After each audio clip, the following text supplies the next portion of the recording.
കേരളത്തെ നായന്മാരുടെ രാജ്യം എന്നായിരുന്നു ചൗജു കുവ എന്ന ചൈനീസ് സഞ്ചാരി 12ാം നൂറ്റാണ്ടിൽ വിശേഷിപ്പിച്ചത്. അന്നത്തെ ജനസംഖ്യയിലെ ഏറ്റവും ഗണനീയ വിഭാഗം നായന്മാരായതും രാജസന്നിധികളിലെ നിത്യസാന്നിധ്യവും ആണെന്ന് വരാം ഇങ്ങനൊരു വിശേഷണത്തിന് കാരണം.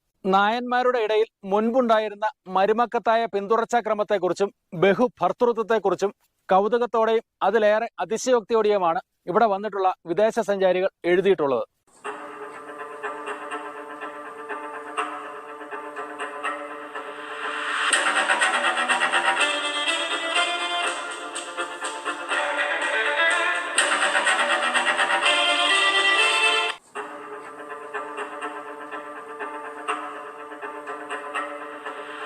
ഹായ്, നമസ്കാരം.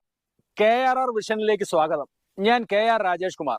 ഞാനിന്ന് നിങ്ങളെ കൂട്ടിക്കൊണ്ടു പോകുന്നത് നായർ ചരിത്ര ദൃഷ്ടിയിലൂടെ എന്ന വീഡിയോയിലേക്കാണ്. എല്ലാ പ്രിയപ്പെട്ടവർക്കും ഈ വീഡിയോയിലേക്ക് ഹാർദമായി സ്വാഗതം.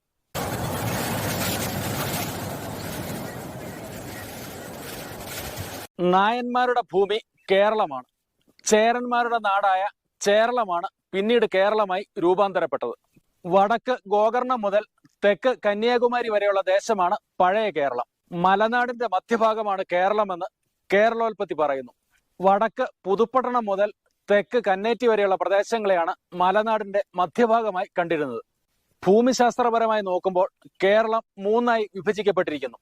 മണലും എക്കലും നിറഞ്ഞ തീരപ്രദേശങ്ങൾ, വെട്ടുകല്ല് കലർന്ന മണ്ണുള്ള ഇടനാട്, പാറകൾ തിങ്ങി നിറഞ്ഞ മലമ്പ്രദേശം എന്നിവയാണ് അവ.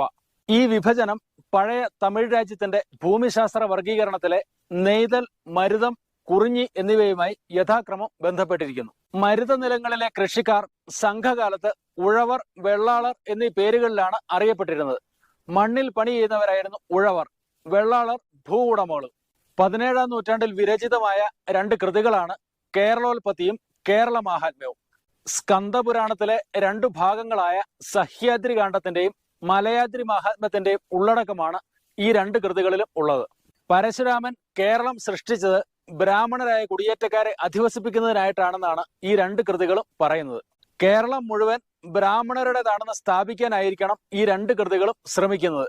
എന്നാൽ ഈ കൃതികളിലെ ചില പരാമർശങ്ങൾ തന്നെ ഈ വാദത്തെ ഖണ്ഡിക്കുന്നു. കേരള മാഹാത്മ്യത്തിലെ 8ാം അധ്യായത്തിൽ സമുദ്രദേവനായ വരുണൻ നാഗന്മാർക്ക് നൽകിയതാണ് മലനാട് എന്ന് പറയുന്നു. പിന്നീട് കുടിയേറ്റക്കാരായ ബ്രാഹ്മണരെ പരശുരാമൻ 64 ഗ്രാമങ്ങളിൽ അധിവസിപ്പിച്ചു. ഈ ഗ്രാമങ്ങളിൽ ഉണ്ടായിരുന്ന നാഗന്മാർ ഒരു മണ്ഡപത്തിൽ ഒത്തുകൂടി ഈ 64 ഗ്രാമങ്ങളും ആവശ്യപ്പെട്ടു. നാരദമുനിയുടെ ഉപദേശപ്രകാരം പരശുരാമൻ ഓരോ ഗ്രാമത്തിലെയും 4/1 ഭൂമി നാഗന്മാർക്ക് തിരികെ നൽകി. മലയാദ്രി മാഹാത്മ്യത്തിലെ ഒരു ശ്ലോകത്തിൽ വില്ലാളി വീരന്മാരായ നാഗപ്രഭുക്കൾ സംരക്ഷിച്ചിരുന്ന ഒരു രാജ്യമാണ് കേരളമെന്ന് പറയുന്നു. കേരളത്തിൽ അധിവസിച്ചിരുന്നവരെ നാഗന്മാർ എന്ന് വിളിക്കാൻ കാരണമെന്ത് എന്ന് പരിശോധിക്കേണ്ടതുണ്ട്. ഇന്ത്യയുടെ വടക്ക് കിഴക്കുള്ള നാഗന്മാരുമായി ഇവർക്ക് യാതൊരു ബന്ധവുമില്ല. നാഗമലകളിൽ താമസിച്ചിരുന്നതുകൊണ്ടാണ് വടക്ക് കിഴക്കൻ ഇന്ത്യയിലുള്ളവരെ നാഗന്മാർ എന്ന് വിളിച്ചിരുന്നത്. കേരളത്തിലേക്ക് കുടിയേറിയ ബ്രാഹ്മണർ കണ്ടത് നാഗങ്ങൾ വിഹരിച്ചിരുന്ന കേരളത്തെയാണ്. കൃഷിക്കാരായിരുന്ന തദ്ദേശീയർ നാഗങ്ങളെ ഒട്ടും തന്നെ ഭയപ്പെട്ടിരുന്നില്ല. മാത്രമല്ല, നാഗങ്ങളുടെ അധിവാസത്തിനായി ഓരോ ഗ്രാമത്തിലും ഒരു കാട് സംരക്ഷിച്ചിരുന്നു. ഇത്തരം കാടുകളെ കാവുകൾ എന്നാണ് വിളിച്ചിരുന്നത്. മാസത്തിലൊരിക്കൽ ആയില്യം നക്ഷത്രത്തിൽ സർപ്പങ്ങളെ ഊട്ടുന്ന പതിവുണ്ടായിരുന്നു. ഈ ആചാരങ്ങൾ തദ്ദേശീയർ നാഗാരാധനക്കാരാണ് എന്ന വിശ്വാസത്തിലേക്കാണ് ബ്രാഹ്മണരെ നയിച്ചത്. അതുകൊണ്ടാണ് അവരെ നാഗന്മാർ എന്ന് വിളിച്ചത്. ഐതിഹ്യപ്രകാരം നാഗന്മാർ ശൂദ്രന്മാരും ശൂദ്രന്മാരുടെ പടത്തലവന്മാർ നായകന്മാരും ആയിരുന്നു. നായർ എന്നത് നായകൻ എന്ന പദത്തിൽ നിന്നും ഉണ്ടായതാണ് എന്ന് നിസ്സംശയം പറയാം.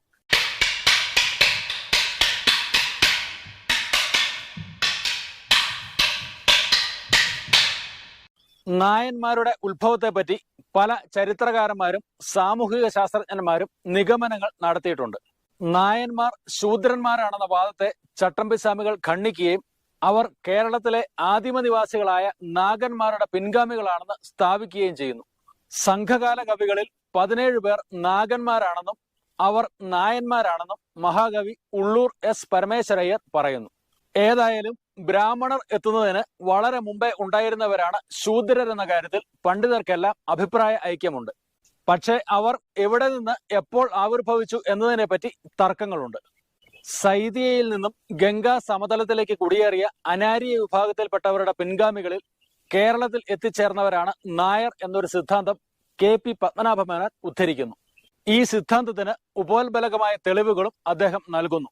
MGS നാരായണന്റെ അഭിപ്രായത്തിൽ കേരളത്തിലെ ചരിത്രരേഖകളിൽ നായർ എന്ന ശീർഷകം ആദ്യമായി പ്രത്യക്ഷപ്പെടുന്നത് തരിസാപ്പള്ളി ചെമ്പുപട്ടയത്തിലാണ്. കൊല്ലം കോട്ടയുടെ കമാൻഡറെ മതിനായൻ എന്നാണ് ഈ രേഖയിൽ പറയുന്നത്. നായൻ എന്ന പദം 9-ാം നൂറ്റാണ്ടിലും ഉണ്ടായിരുന്നു എന്നാണ് ഇത് വ്യക്തമാക്കുന്നത്. നായർ എന്നത് ഒരു തറയുടെ നാഥനോ ഒരു ദേശത്തിന്റെ നാഥനോ ഒരു സൈന്യത്തിന്റെ പരിശീലകനോ സൈന്യാധിപനോ ഒരു നാടിന്റെ ഭരണാധികാരിയോ ആയിരിക്കാം എന്നാണ് പോർച്ചുഗീസ് ഉദ്യോഗസ്ഥനായ ബാർബോസ വിവരിക്കുന്നത്. യുദ്ധത്തിന് തയ്യാറാകുന്നത് മുതൽ മാത്രമേ ഇത്തരം ആളുകളെ നായർ എന്ന് വിളിക്കാറുള്ളൂ എന്ന് പറയുന്ന ബാർബോസ അവരെ മാടമ്പിമാരാക്കി മാറ്റുന്നത് എങ്ങനെയെന്നും വിശദീകരിക്കുന്നു. മാടമ്പിമാരാകുന്നതുവരെ അവർക്ക് ശമ്പളമൊന്നും ലഭിക്കാറില്ല, വിശിഷ്യ കോലത്ത് നാട്ടിൽ. മാടമ്പിയാകാൻ ആഗ്രഹിക്കുന്ന യുവാവ് തന്റെ മാടമ്പികളായ ചാർച്ചക്കാരുമൊത്ത് നിശ്ചയിക്കപ്പെട്ട സമയത്ത് രാജകൊട്ടാരത്തിൽ എത്തിച്ചേരുന്നു. കൊട്ടാരത്തിൽ നിന്നും അനുവാദം കിട്ടിയ ഉടനെ എല്ലാവരും കൂടി രാജാവിന്റെ മുന്നിലെത്തുന്നു. യുവാവ് രാജാവിന്റെ മുന്നിൽ ഒരു തൂശനിലയിൽ ഫണം എന്നറിയപ്പെടുന്ന 3 ചെറിയ നാണയങ്ങൾ വയ്ക്കുന്നു. മറ്റ് നായന്മാരുടെ നിയമങ്ങളും ആചാരങ്ങളും പാലിക്കാൻ തയ്യാറാണോ എന്ന് രാജാവ് ചോദിക്കുമ്പോൾ അതെ എന്ന് എല്ലാവരും ഉത്തരം നൽകുന്നു. അപ്പോൾ രാജാവ് അയാളോട് വലതുവശത്ത് ഒരു ചുവന്ന ഉറയിലിട്ട വാൾ മുറുക്കി കെട്ടിക്കൊണ്ട് തന്റെ സമീപത്തേക്ക് വരാൻ ആജ്ഞാപിക്കുന്നു. സമീപത്തെത്തുന്ന യുവാവിന്റെ തലയിൽ വലതുകൈ വെച്ച് മറ്റാരും കേൾക്കാത്ത രീതിയിൽ ഒരു പ്രാർത്ഥന പോലെ രാജാവ് മന്ത്രിക്കുന്നു. അതിനുശേഷം അയാളെ ആലിംഗനം ചെയ്ത് പശുക്കളെയും ബ്രാഹ്മണരെയും സംരക്ഷിക്കുക എന്നർത്ഥം വരുന്ന പജി ഗുബ്രമാസിയ എന്ന് പറയുന്നു. ഈ ചടങ്ങ് കഴിയുമ്പോൾ ഒരു രായസക്കാരൻ മുന്നോട്ട് വന്ന് യുവാവിനോട് തന്റെ പേരും കുലവും ഉറക്കെ പറയാൻ ആവശ്യപ്പെടുന്നു. അതിനുശേഷം രായസക്കാരൻ അയാളുടെ പേര് തന്റെ കണക്ക് പുസ്തകത്തിൽ രേഖപ്പെടുത്തുകയും ആദ്യത്തെ വേതനം നൽകുകയും ചെയ്യുന്നു.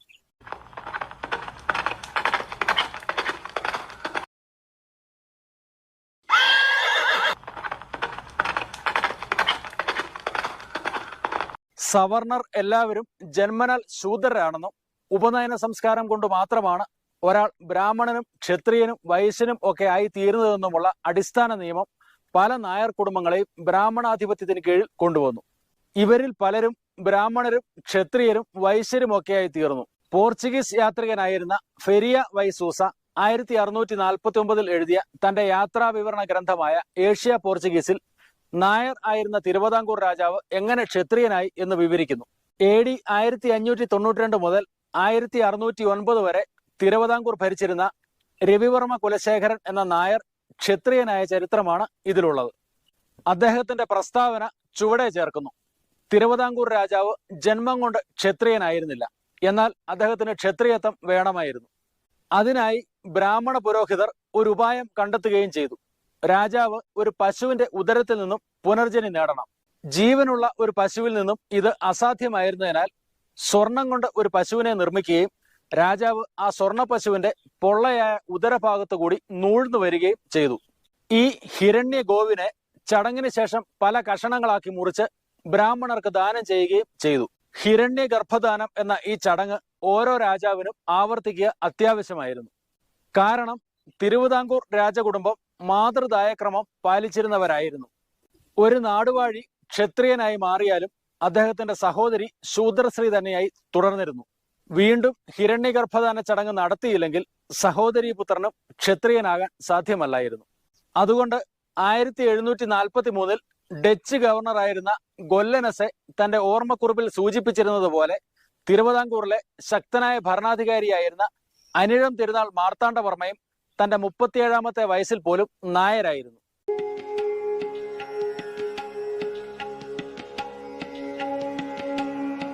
കോലത്തിരിമാർ ക്ഷത്രിയരായതും ഹിരണ്യഗർഭം നടത്തി ആയിരിക്കണം.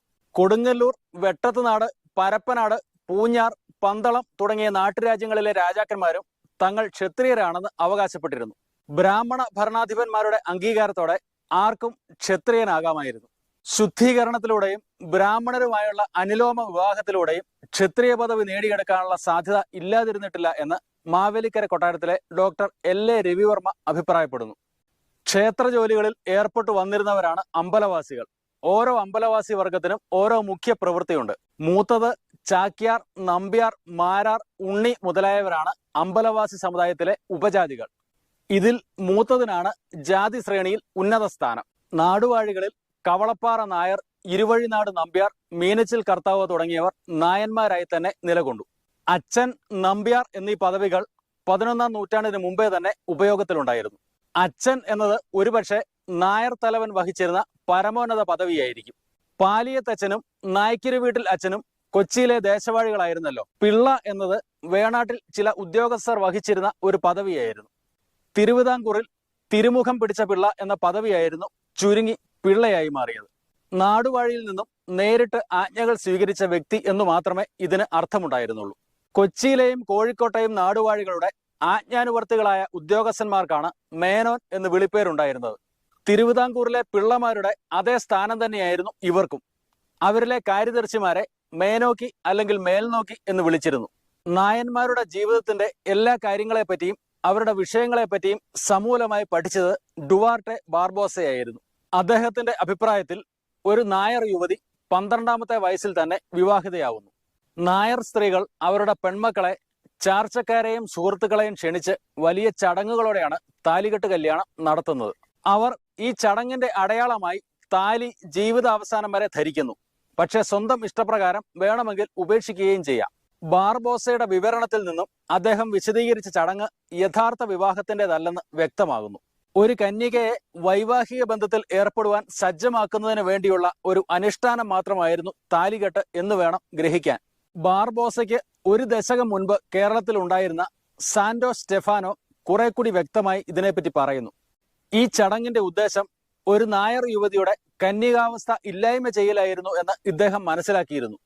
പുഷ്പിണിയാകാത്ത ഒരു സ്ത്രീയെ ആരും സ്വീകരിക്കുക അക്കാലത്ത് പതിവില്ലായിരുന്നു. ഇത്തരം താലികെട്ട് കല്യാണത്തിനെ വിവാഹ നിശ്ചയമായിട്ട് മാത്രമേ ഇദ്ദേഹം കണ്ടിരുന്നുള്ളൂ. ഇങ്ങനെയൊരു നിശ്ചയത്തിന് ശേഷം 15-20 ദിവസങ്ങൾക്ക് ശേഷം വിവാഹത്തിന് മുൻപ് കന്യകാവസ്ഥ ഇല്ലാതാക്കാൻ മറ്റൊരാളെ ഏൽപ്പിക്കുമായിരുന്നു. പ്രൊഫസർ വെസ്റ്റർമാർക്കിന്റെ അഭിപ്രായത്തിൽ ഇത്തരം താലികെട്ട് ഏതോ കാലത്ത് ഉന്നതന്മാർ നടത്തിയിരുന്ന പ്രാകൃതാനുഷ്ഠാനത്തിന്റെ ഒരവശിഷ്ടം മാത്രമായിരുന്നു. ഇത്തരത്തിലുള്ള ആചാരങ്ങൾ മലബാറിൽ മാത്രമല്ല, ടിബറ്റിലും ബർമയിലും ചൈനയിലും മുൻകാലങ്ങളിൽ നിലനിന്നിരുന്നതായി കാണാം. പുലയന്മാർ മൂലം നായർ സ്ത്രീകൾക്കുണ്ടാകേണ്ടി വന്നിരുന്ന അശൗചത്തെപ്പറ്റി ആദ്യം രേഖപ്പെടുത്തിയത് ബാർബോസയായിരുന്നു. അദ്ദേഹം ഇങ്ങനെ പ്രസ്താവിക്കുന്നു: വെറും പൈശാചിക ചിന്തയോടെ പ്രത്യേക മാസങ്ങളിൽ ചില പുലയന്മാർ രാത്രി രഹസ്യമായി നായർ സ്ത്രീകളെ സ്പർശിക്കാൻ ശ്രമിച്ചിരുന്നു.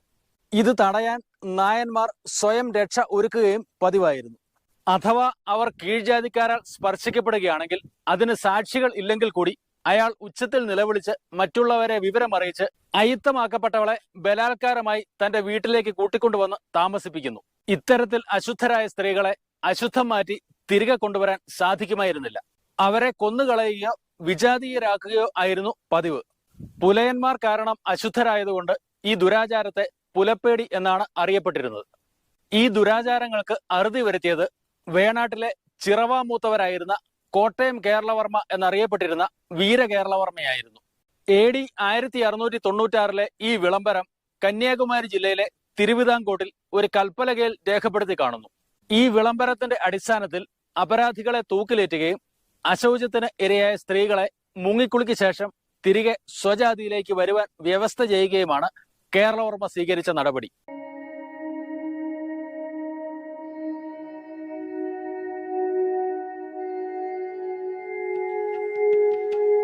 പൊതുവിദ്യാലയങ്ങളിലെ വിദ്യാഭ്യാസം നായന്മാരുടെ കാഴ്ചപ്പാടിൽ കാര്യമായ സ്വാധീനം ചെലുത്തി. സ്കൂളുകളിൽ അവർക്ക് ക്രിസ്തുമതത്തിലേക്ക് പരിവർത്തനം ചെയ്ത തീണ്ടൽ ജാതിക്കാരോടും ഈഴവരോടും ഒപ്പം ഇരുന്ന് പഠിക്കേണ്ടിയിരുന്നു. ക്രമേണ തൊട്ടുകൂടായ്മയെ പറ്റിയുള്ള കാഴ്ചപ്പാട് മാറിക്കൊണ്ടിരുന്നു. ക്രമേണ മാനസികമായെങ്കിലും വിദ്യാസമ്പന്നരായ നായന്മാർ മാതൃദായ ക്രമത്തിൽ നിന്നും പിതൃദായ ക്രമത്തിലേക്ക് മാറാൻ തുടങ്ങി. മരുമക്കത്തായ സമ്പ്രദായമാണ് നായരുടെ പതനത്തിന് പ്രധാന കാരണമെന്ന് അവർ മനസ്സിലാക്കി. കൂട്ടുകുടുംബ സമ്പ്രദായം, സംബന്ധം, ബഹുഭാര്യാത്വം, ബഹുഭർത്തൃത്വം, താലികെട്ട് കല്യാണം, തിരണ്ടുകുളി ഇവയെല്ലാം മരുമക്കത്തായത്തിന്റെ അനന്തരഫലമാണെന്ന് അവർ മനസ്സിലാക്കി. അതിനാൽ തന്നെ ആദ്യം സംബന്ധം നിയമപരമാക്കാനും പിന്നീട് മരുമക്കത്തായം അവസാനിപ്പിക്കുവാനും ഉത്ബുദ്ധരായ നായന്മാർ ശ്രമിച്ചു. നായർ ചരിത്രദൃഷ്ടിയിലൂടെ എന്ന ഈ വീഡിയോ ഇവിടെ പൂർണ്ണമാവുന്നു. ഇതുപോലെ തന്നെ മറ്റൊരു വിഷയവുമായി നിങ്ങളുടെ മുൻപിലെത്തുന്നത് വരെ എല്ലാ പ്രിയപ്പെട്ടവർക്കും നന്മകൾ നേരുന്നു. വീണ്ടും സന്ധിക്കും വരെ വണക്കം.